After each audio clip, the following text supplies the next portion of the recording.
And to talk more about the anti-terror meeting and Malaysia's counterterrorism actions, we now go live to our correspondent Ryan Meltzer in Kuala Lumpur. Thanks for joining us, Ryan. So this anti-terror meeting comes amid high alerts, really, in some countries and an intensive crackdown on terror supporters in Malaysia. What are the main messages from the conference?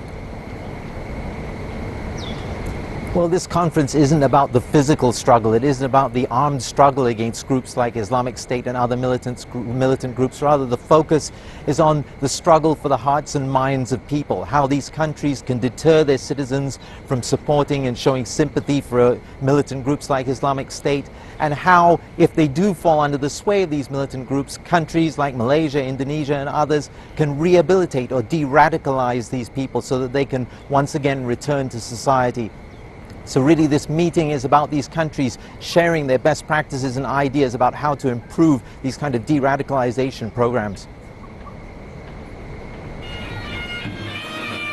Government ministers, security personnel, religious leaders and academics from 18 countries came together to discuss a common threat, violent extremists like Islamic State, and to try to reach common ground on how best to combat their influence.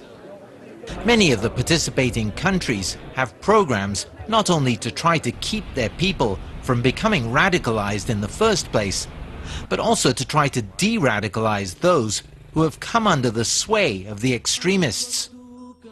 For this is why we are here, to share and analyze the best practices, to help identify the target groups who are vulnerable to extreme militant ideology, and to discuss the role of governments in rehabilitation efforts and how best to return any of our citizens who have lost their way to fruitful and responsible lives.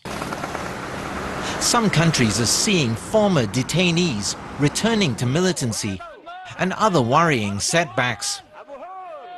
There is a problem with people who might be going to prison and instead of being de-radicalised can become more radicalised. We actually chair a global counter-terrorism forum working on that with the Indonesians.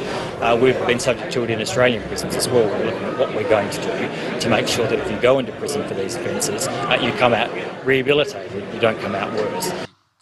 China and Indonesia were among those sharing insights into their de-radicalization measures, which include religious and psychological counseling, family interventions, and skills training. Extremism is the thought root of violent terrorist activities. Conducting de-radicalization measures is very important, as it's the fundamental solution to effectively contain such activities.